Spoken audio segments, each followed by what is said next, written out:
Q&A video. I am Coach Mack, the founding health coach of Running with Bacon, where I help women feel like themselves again, one small step at a time. And as always, I am joined by our co-host, Renata. Hello, everyone. I'm Renata from Nourish with Renata, your nutrition coach, and I'm here to empower women to nourish their bodies, minds, and spirits.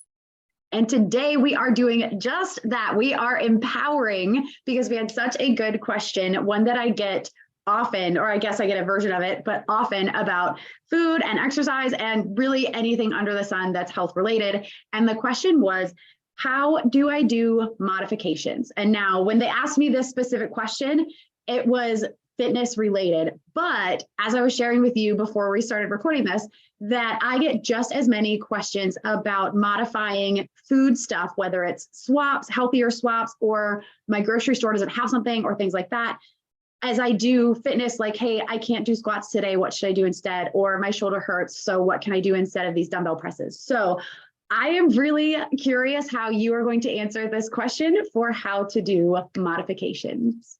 Okay, so the short answer is no, you cannot modify any of my recipes. Just kidding. No, but seriously, I am a huge proponent of encouraging people to modify any of my recipes with things that I either have on hand, so you don't have to run out to the grocery store to buy something in order to make one of my recipes, or to what they actually like. Because the worst thing, especially when you're trying to eat healthier, is thinking that, oh my gosh, I'm going to have to force myself to eat all these things I hate. And so I definitely don't want that. So I'm always encouraging people like, hey, if you don't like, for instance, fish, and it happens to be in the recipe, you can absolutely swap it to a different kind of protein. So we want to keep it within the same kind of macronutrient class.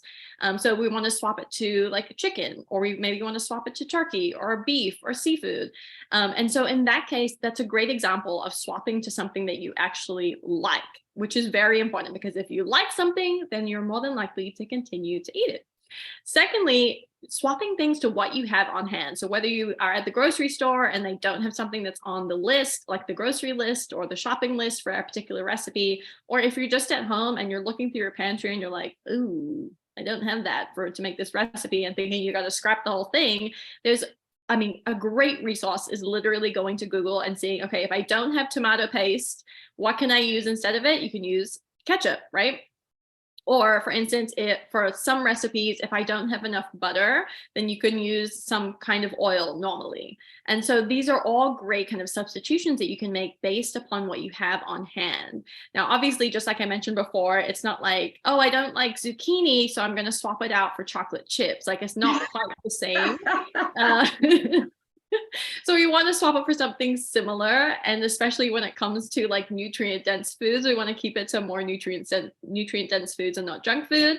But overall, I think that when we start to make modifications for what we like and what we have on hand, it just makes being healthy easier. It makes it much more simple. It makes it something that we feel like we can do each and every day. So what about you, Mac? How do we do push-up modifications? What do we do? That's good. I loved the way that you answered that, because it is obviously not the same, but it's similar for exercise. And I will tell you, I went to school for exercise science. I got a whole degree in learning how muscles move and work, and so what proper modifications are and how to write workouts and all that stuff.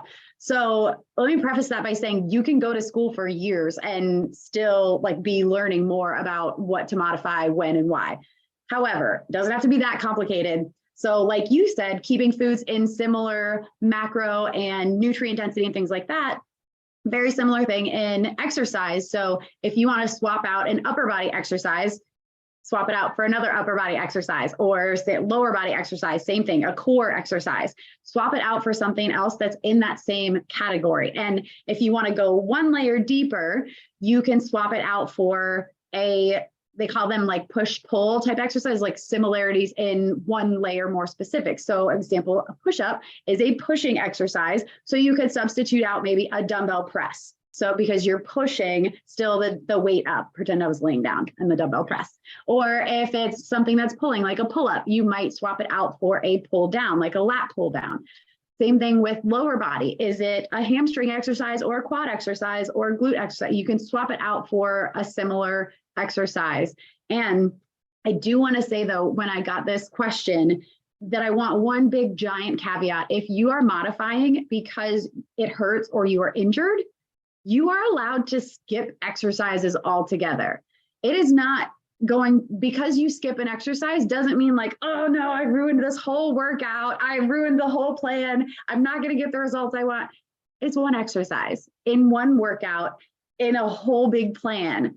It's not going to ruin anything. So if you are having pain, an injury, like a temporary thing, you're fine. You can do something totally different. If you hurt your knee, like I did, walking the dog, well, I was running, but if you hurt your knee, then for the next couple of weeks, if you just need to do like some upper body and core exercises, then do them. You're still moving. It still counts. Your modifications don't mean that you're not going to get the results that you want.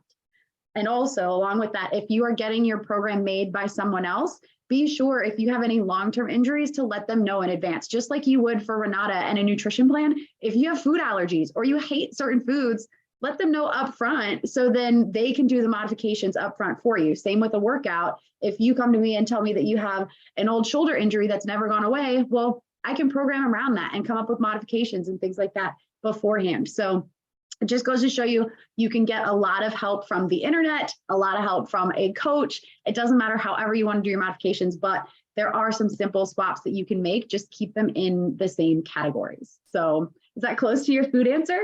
It was really good. And it actually made me think about a follow-up question for you specifically. Mm-hmm. So when should we try to stop doing the modification? So for instance, if I'm working on my upper body strength and I can't yet do push-ups, in the full plank, high plank position, and so I'm on my knees and so I'm doing push-ups, at what point should I try to progress past whatever the modification is? Yeah, so most exercises have different levels of modification. So for example, a push-up, you can do a wall push-up where your body is actually, you're taking more of the weight off. It's on your feet, so less weight is on your arms. So you can do a wall push-up, and then you can bring your hands down to say like a bench or a chair. And then you can do modified push-ups from your knees. And then like you were talking about from a high plank, things like that. So you can progress through the modifications. And then even from, you can almost do like half modifications. So you can do the down part of a push-up. So letting yourself come down, and then it's actually the pushing up part. That's the hard part. So you can then put your knees down for the modified push-up to do the up part. And eventually you keep working at that and you will be able to do the down and the up part as you get stronger. And as for timing of when, you just kind of got to try it, obviously in a safe environment, like don't set yourself up to hurt yourself or anything. If you know that you can't squat 300 pounds, don't get under a 300-pound bar, duh. But things with like body weight and stuff like that, lighter dumbbells, just give it a shot and see how it goes. Again, be safe, but yeah, try it out. And I think a lot of times, especially women, they surprise themselves by how much they can actually lift. We tend to underestimate how strong we are. So give it a shot.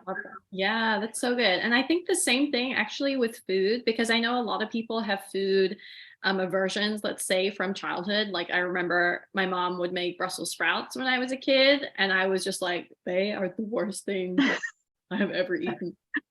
But then like I had to try them a few times as an adult until I found a way that I actually really enjoyed them. And now we love Brussels sprouts. So it's kind of a similar concept. Every once in a while, like try something that you thought you didn't like before that maybe you were modifying for in certain recipes. And you never know, you might like really find a way of cooking them that makes it so enjoyable that you actually really love it. So a great follow-up question, if I do say so myself. Agreed. I agree. And also, quick tip on Brussels sprouts, bacon and maple syrup. That's the way to have them. So good. Delicious. Okay, we'll be back with another recipe next week.